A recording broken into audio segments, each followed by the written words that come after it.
Hi y'all, my name is Joanne from All of Me Counseling, and I'm here again today to pull back the curtain so that you can kind of see and look into some of the conversations I have with the clients that I work with. Now, in light of recent events, I wanted to talk today about self-care and specifically as it relates to our bodies, our nervous system. Now, I don't know if you know this, but we don't have one brain, we actually have three. We have the thinking executive brain that plans for things, that looks into making executive decisions and implementing them and reflecting back on the past, thinking forward ahead.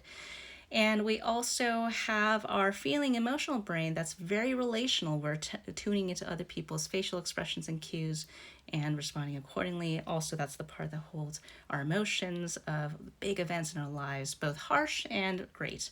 And we have the bottom part of our brains that's called the reflexive, the lizard brain, that kind of regulates all automated aspects of our being, things that we have zero voluntary control over, like pupil dilation, heart rate, blood flow, things like that.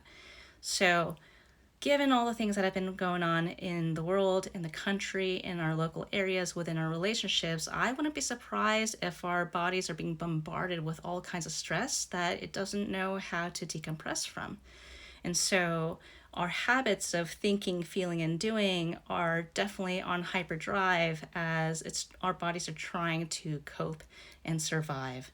And so I wanted to show you a visual. This is not something that I made up myself, but I thought it was very helpful. If you made this, claim your credit because it's fantastic. So this is a visual of what happens within our nervous systems. We have what's called a sympathetic nervous system, which is the activity and energizing focus dedicated part of our nervous systems where we're alert in the day, we are trying to get things done, we're moving, we're active.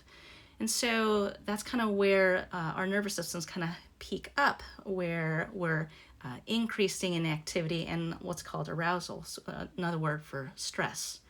And then we have another part of our nervous system called the parasympathetic nervous system, which is when our bodies are the opposites, kind of more relaxed and grounded and very slow and very deliberate. So you imagine having a big Thanksgiving meal and feeling super groggy afterwards because you're in food coma. That's the parasympathetic kicking in.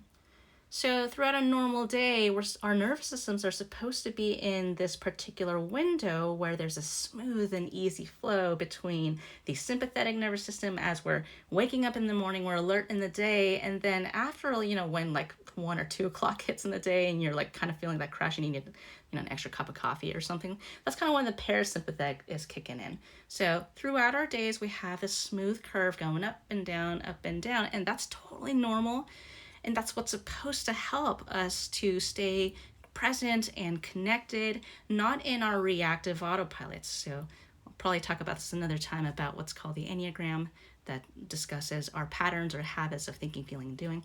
Anyway, we're supposed to stay in this range normally.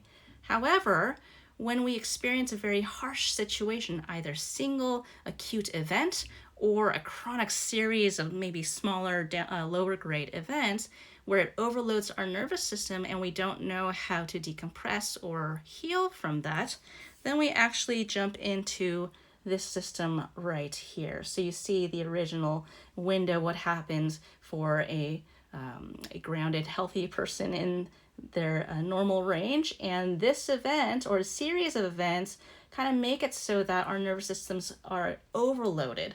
There's too much stress going on and that's not discharged, meaning it's kind of stuck in our body, it doesn't know where to go.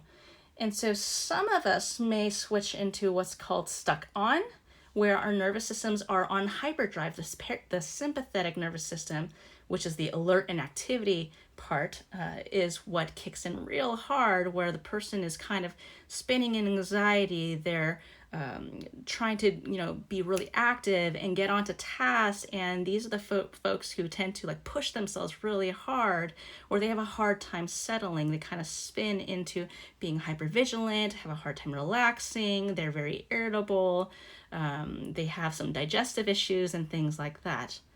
And there are some of us who actually go down into the stuck off position in our nervous systems. The nervous system kind of shuts down, so people get really slow and sluggish. They have a hard time rolling out of bed in the morning. They have a hard time focusing because it just requires too much energy, which they don't feel like they have. There's very low activity in the body, very low blood pressure and things like that. So some of us might go to the stuck on position where we stay like in hyperdrive for way too long, and some of us stay in the stuck off position for too long where it's hard to like move ourselves to get to do anything. And sometimes people kind of oscillate between stuck on and stuck off, all the meanwhile completely skipping over this normal range window. So if you find yourself resonating with some of these descriptions, and also there are copies of these diagrams, just check out my Instagram at All of Me Counseling and just check the previous posts. I posted 4 images there for you to look on your own time.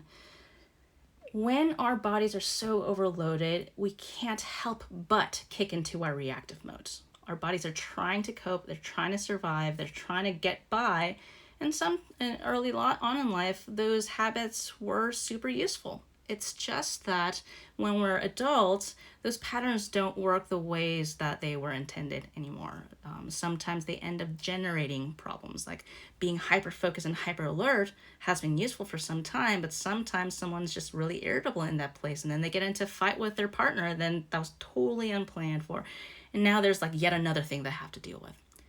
So the goal is to find ways to come back within this normal range. And so I given some descriptions or some examples in the descriptions. When someone is stuck on, the goal is to try to find ways to down-regulate. Meaning, if you find yourself having a hard time relaxing, well, finding ways to simplify things, do things deliberately more slowly, find ways to switch into different kind of breathing. So instead of the top chest, rapid breathing, you deliberately try to reset your system by doing the deep belly breathing instead. I've listed some other examples about how to down-regulate when someone is stuck on, and there are some examples when the person is stuck off, finding ways to up-regulate, so increasing activity, because unless we're inside this range and if we're outside that window, that's when things that are already hard get messier. So find out ways that you can take care of yourself, especially during this very stressful time with all that's going on with the pandemic. Not only are we experiencing very acute stressors that are very intense and out of nowhere, and we're also experiencing some low-grade chronic, like drawn-out stressful experiences as well. So if you find yourself resonating with any of these experiences, you're not alone and you're not broken. There's nothing in particular wrong with you, but it does mean that you're human and you need to know that your limits are actually good. It's telling you now's a time to limit all that you're carrying and deliberately focus back on yourself. So glad you tuned in for this week for Tuesdays at 12. If you want to learn more about some activities that may be helpful for you to take care of yourself, check the comments below, and I will see you same time next week.